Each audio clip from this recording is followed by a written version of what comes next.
Kami memandang pentingnya menjaga integritas bukan semata-mata kita tahu siapa pemenang pemilu, siapa pemenang pilpres.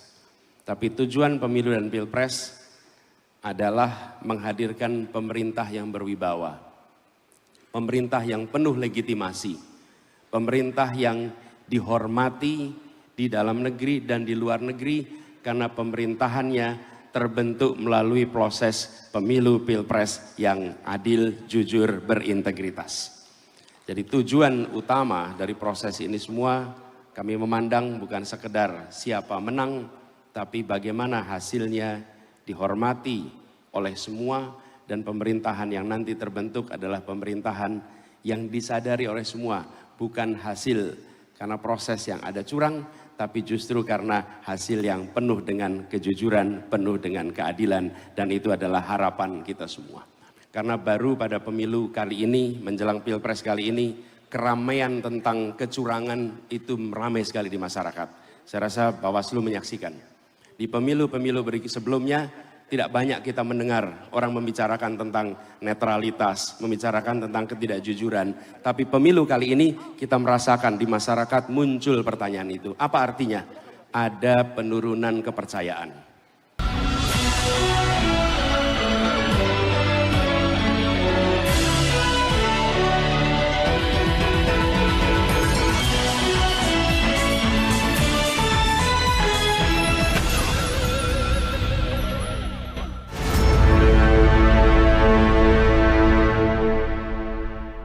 Assalamualaikum warahmatullahi wabarakatuh.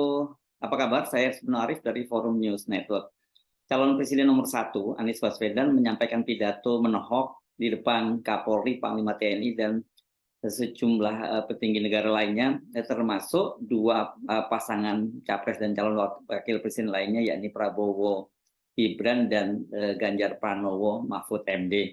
Anies mengingatkan, bahkan mewanti-wanti agar jangan sampai Pilpres 2024 itu berlangsung curang. Sebab pemerintah itu hanya akan berwibawa, legitimasinya kuat, dihormati baik oleh kalangan di dalam maupun di luar negeri, bila terpilih melalui sebuah proses pemilu yang jujur, adil, dan tidak curang. Anies menyampaikan hal itu dalam deklarasi damai yang dilaksanakan oleh Badan Pengawas Pemilu atau Bawaslu Republik Indonesia Senin pagi 27 November 2023.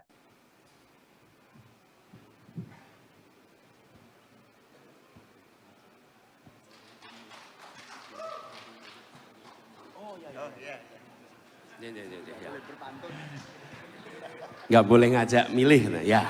Ya, nggak ngajak milih Pak Ketua, aman Pak Ketua. Nih.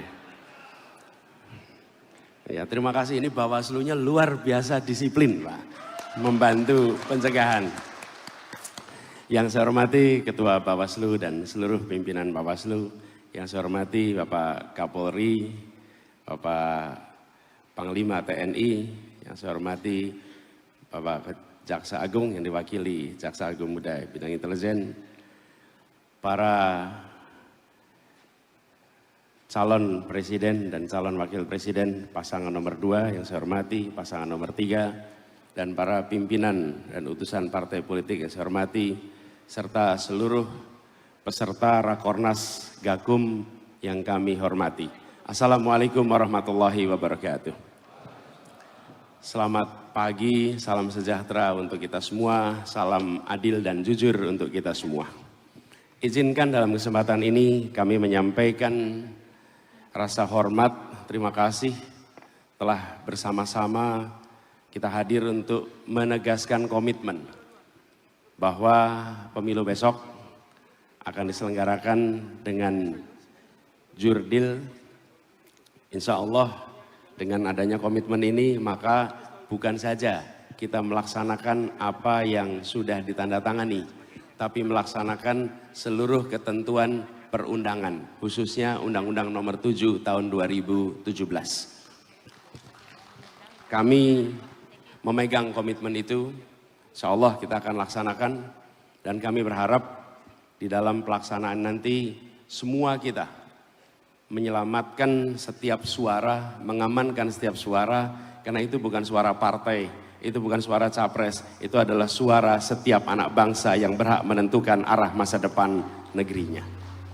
Karena itu kami memandang pentingnya menjaga integritas bukan semata-mata kita tahu siapa pemenang pemilu, siapa pemenang pilpres. Tapi tujuan pemilu dan pilpres adalah menghadirkan pemerintah yang berwibawa, pemerintah yang penuh legitimasi, pemerintah yang dihormati di dalam negeri dan di luar negeri karena pemerintahannya terbentuk melalui proses pemilu pilpres yang adil, jujur, berintegritas.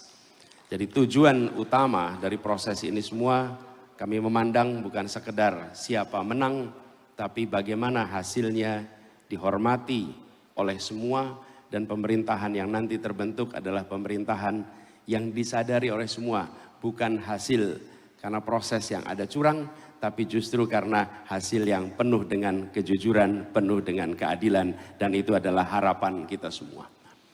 Kami menyambut baik komitmen yang tadi sudah disampaikan oleh seluruh jajaran aparatur penegak hukum, dan kami berharap bahwa di dalam pelaksanaannya ada keseriusan di dalam mendisiplinkan. Kita semua yang pernah berada di dalam posisi memimpin pasti pernah mengalami. Kita memberikan arahan jalan lurus, tapi mungkin ada satu dua anak buah yang memilih belok. Milih belok kanan, milih belok kiri. Kalau atasannya tidak menegur, maka itu akan dianggap sebagai sesuatu yang boleh dikerjakan.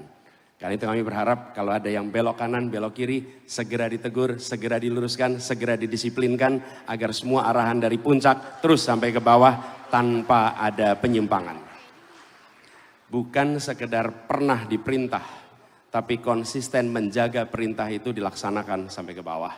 Sampai semua yang terlibat. Integritas pemilu kita bukan dinilai dari fakta yang kita tanda tangani, tapi dari peristiwa di lapangan yang sesuai dengan fakta yang kita tanda tangani. Konsistensi di tempat paling ujung itu yang paling penting. Yang berikutnya mari kita sama-sama jaga. Karena baru pada pemilu kali ini, menjelang pilpres kali ini, keramaian tentang kecurangan itu ramai sekali di masyarakat. Saya rasa Bawaslu menyaksikan. Di pemilu-pemilu sebelumnya tidak banyak kita mendengar orang membicarakan tentang netralitas, membicarakan tentang ketidakjujuran. Tapi pemilu kali ini kita merasakan di masyarakat muncul pertanyaan itu. Apa artinya? Ada penurunan kepercayaan. Saya berharap yang berada di ruang ini, mari kita bersama-sama kembalikan kepercayaan rakyat kepada institusi penyelenggara pemilu. Kita buktikan kepada semua bahwa apa yang berkembang di masyarakat hari ini dijawab dengan netralitas, dijawab dengan konsistensi atas apa yang ditandatangani, apa yang dikatakan undang-undang dilaksanakan sepenuhnya di lapangan. Sehingga kecurigaan yang hari ini berkembang di masyarakat akan bisa pupus. Karena pilarnya demokrasi adalah kepercayaan. Pilarnya non-demokrasi rasa takut. Ketika rasa takut hilang, non-demokrasi tumbang. Ketika trust, kepercayaan menurun, demokrasi mengalami penurunan. Pemilu ini untuk menjaga demokrasi kita. Karena itu kepercayaan sebagai pilar demokrasi harus kita jaga sama-sama. Insya Allah menyaksikan komitmen yang ada, yang tadi disampaikan juga dari mulai Bawaslu, KPU sampai kepada Kapolri, Panglima TNI, insya Allah juga Kejaksaan Agung. Insya Allah kita sama-sama bisa memulihkan itu. Kami berkomitmen, kami sama-sama berkomitmen. Dan bagi kami yang kami butuhkan dalam perjuangan ini adalah netralitas, kejujuran, integritas. Itu yang kami butuhkan agar pemilu nanti bisa terselenggara dengan baik dan membuat kita semua datang tanpa ada rasa khawatir, tanpa ada intimidasi, tanpa ada rasa takut. Harapan ini yang kami ingin sampaikan, sekaligus juga komitmen yang kami berikan. Semoga kita semua akan memegang sumpah ini dengan sebaik-baiknya.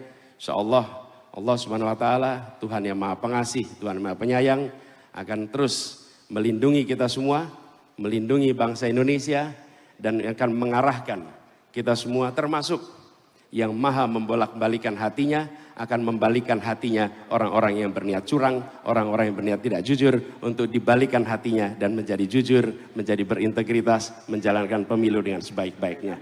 Terima kasih, kurang lebih mohon maaf. Assalamualaikum warahmatullahi wabarakatuh.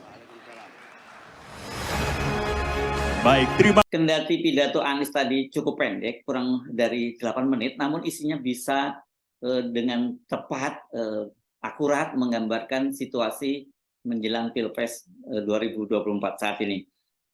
Tadi Anies mengingatkan, percuma ditandatangani deklarasi damai kalau itu hanya bersifat formalitas dan dalam praktiknya Pilpres dilaksanakan secara curang. Tanda-tandanya bahwa pemilu itu, Pilpres terutama itu akan curang, bahkan jauh lebih curang dibandingkan Pilpres 2019 itu sudah tampak, karena menurut Anies, rakyat sudah bisa merasakan dan menyaksikan adanya kecurangan di mana-mana. Walau tidak menyebut secara langsung siapa yang melakukan kecurangan, publik sangat paham siapa yang dimaksud oleh Anies. Saat ini tim dari pasangan calon nomor 2, yakni pasangan Prabowo dan Gibran, dan pasangan nomor 3, yakni Ganjar Pranowo dan Mahfud MD itu kan saling tuding. Jadi mereka masing-masing menyebut pasangan yang lain itu melakukan kecurangan. Dan tudingan itu bukan sekedar retorika biasa, bukan tudingan kosong ya, karena mereka punya bukti-bukti yang cukup kuat dan akurat tentang kecurangan yang dilakukan oleh kedua kubu.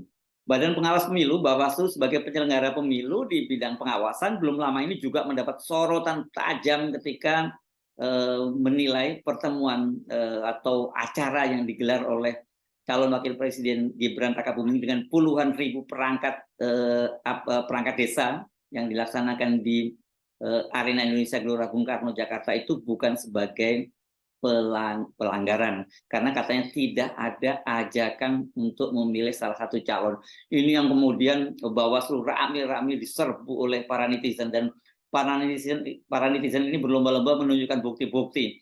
Sebab sebelumnya itu kan Ketua Bawaslu Rahmat Bagja menyatakan bahwa mereka itu mengirim petugasnya ke acara tersebut dan petugasnya tidak melaporkan adanya ajakan untuk memilih salah satu pasangan calon. Karena itu dianggap bukan sebagai pelanggaran pemilu. Padahal bukti-bukti di media sosial bertebaran ya.